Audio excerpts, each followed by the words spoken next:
السلام علیکم، میرا نام امتیاز جاوید ہے اور آج میرے پاس پاکستانی نرسز کے لیے ان نرسز کے لیے جو یو ایس اے یعنی یونائٹڈ اسٹیٹس آف امریکہ میں جاب کرنا چاہتی ہیں ان کے لیے بڑی اچھی خبر ہے۔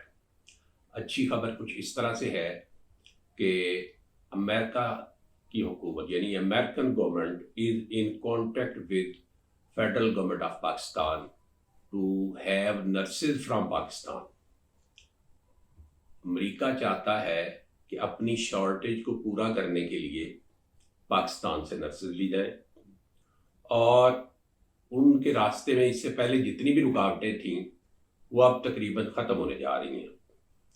سب سے بڑی رکاوٹ تو تھی NCLEX RN کی۔ اگر آپ غور کریں تو یو کے کی جو ریکوائرمنٹس ہے اس میں یو کے چاہتا ہے کہ ڈگری ہولڈر آنرس کم از کم اس کے پاس 2 سال کا ایکسپیرینس ہو، اس نے NCLEX RN پاس کیا ہو، اور NCLEX RN کا پاکستان میں اس سے پہلے سینٹر ہی نہیں بنتا تھا۔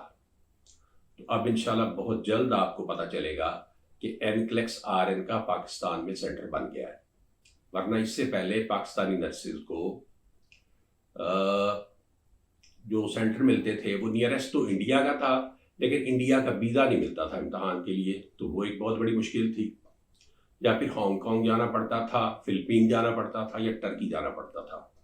تو وہ ایک بڑا مہنگا کام تھا، جس کی وجہ سے پاکستانی نرسز خاص سے یعنی ڈسٹرب تھے کہ بھئی یہ کوئی اتنا آسان کام نہیں ہے۔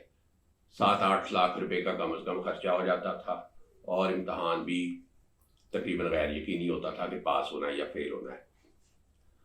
اب وہ سینٹر پاکستان بن جائے گا، بہت جلد آپ سنیں گے کہ پاکستان میں NCLEX RN کے سینٹرز بن گئے ہیں۔ جیسے OET کا اس سے 2020 سے پہلے دبئی جا کے امتحان دینا پڑتا تھا، تو 2020 کے بعد پھر پاکستان میں 3 سینٹر بن گئے، لاہور، کراچی اور اسلام آباد۔ اسی طرح اب NCLEX RN کے بھی سینٹر بن جائیں گے اور بہت آسانی ہو جائے گی۔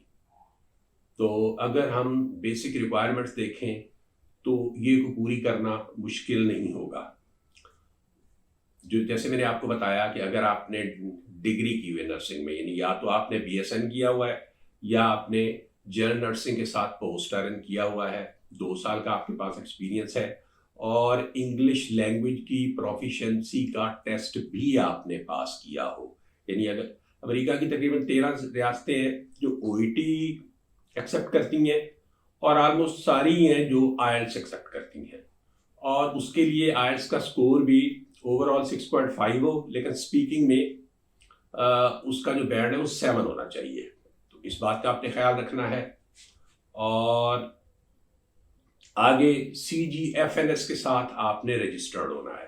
CGFNS ایک ایسا ادارہ ہے جو آپ کے کریڈینشلز کو ویریفائی کرتا ہے، اور جو آپ کو پورے پروسیس میں سپورٹ کرتا ہے، آپ کو ایک ایک معاملے پہ گائیڈ لائن فراہم کرتا ہے، آپ کی ٹیسٹنگ کرتا ہے، آپ کی ویریفیکیشن کرتا ہے، آپ کو ویزا اسکریننگ میں ہیلپ آؤٹ کرتا ہے، اور آپ کو جاب کے سلسلے میں جتنی بھی کہہ لیں گائیڈ لائن چاہیے ہوتی ہے وہ وہاں سے اسٹیپ بائی اسٹیپ آپ کو مل رہی ہوتی ہے۔ تو ایک تو یہ بڑی اچھی بات ہے۔ اور اگر آپ یہ پرائیویٹلی کرتے ہیں، یعنی اپنے طور پہ کرتے ہیں، تو بھی یہی سٹیپس ہیں۔ CGFNS میں جائیں گے آپ اور اپنے آپ کو رجسٹرڈ کریں گے، ان کی فیس ادا کریں گے، اور اس کے بعد یہ ساری آپ کی یہ کریڈینشل وغیرہ جو وہ ٹیسٹ کریں گے، اور اگلی آپ کو گائیڈ لائن دیتے جائیں گے۔ یہ طریقہ ہے۔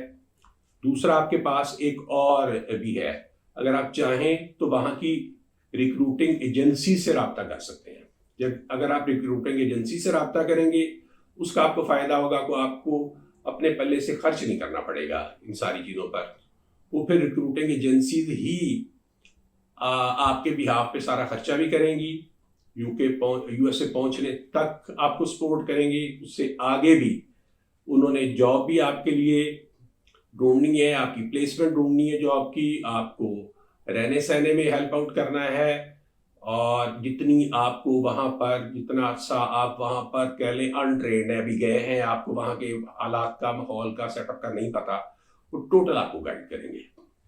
تو لیکن وہ آپ سے 2 سال کا یا 3 سال کا معاہدہ کریں گے، ایگریمنٹ کریں گے، اس دوران آپ نے انہی کے ہی ہاسپٹل میں یا انہی کے ہی ادارے میں کام کرنا ہوگا۔ اور ایک اور بات کا آپ نے خیال رکھنا ہے کہ بعض ایسے جو ایجنسیز ہوتی ہیں جو بوگس ہوتی ہیں، فیک ہوتی ہیں، وہ آپ سے پیسے مانگتی ہیں، تو جو پیسے مانگنے والی ایجنسی ہیں ان سے آپ نے رابطہ نہیں کرنا، کیونکہ انہوں نے پیسے لے کے غائب ہو جانا ہوتا ہے۔ وہ ایجنسیز جو آپ کے ساتھ ایگریمنٹ کرتی ہیں اور اس کے بعد آپ کے سارے اخراجات خود اٹھاتی ہیں، آپ نے ان ایجنسیز کے ساتھ چلنا ہے۔ اور باقی میں آپ کو میں انشاءاللہ وقتاً فوقتاً آپ کو گائیڈ لائن دیتا رہوں گا، جوں آپ کہہ لیں مزید کوئی ایسی اپرچونٹی آتی ہے، مزید کوئی اچھی خبریں آتی ہیں، میں انشاءاللہ آپ کے ساتھ شیئر کرتا رہوں گا۔ اور اس سلسلے میں آپ کو جتنی بھی میری ہیلپ چاہیے میں حاضر ہوں۔ میرا نمبر آپ کے سامنے آ رہا ہے، ان نمبر پر آپ مجھ سے رابطہ کر سکتے ہیں۔ اس سے پہلے میں یو کے بھجواتا ہوں، آج کل چونکہ یو کے کا بھی پروسیس تھوڑا سا سلو ہوا تھا، وہاں پر الیکشن ہو رہے تھے، اب الیکشن ہو گئے ہیں، نئی پالیسی وہاں پر بھی آ جانی ہے، انشاءاللہ یو کے کا انٹیک بھی شروع ہو جائے گا۔ تو یہ میرا چینل خاص طور پہ نرسز کی ہیلپ کے لیے ہے، نرسنگ کو سپورٹ کرنے کے لیے۔ اگر آپ کو کسی بھی طرح کی ہیلپ چاہیے تو آپ مجھے فون کال کر سکتے ہیں، واٹس ایپ پہ میسیج کر سکتے ہیں، اور اگر آپ نے میرا چینل سبسکرائب نہیں کیا تو وہ آپ کر لیں، کیونکہ اب میں نے تقریباً ویکلی ہی نئی اچھی خبریں نرسز کے لیے ڈھونڈ کر اب میں نے آپ کے ساتھ شیئر کرتے رہنا ہے۔ السلام علیکم۔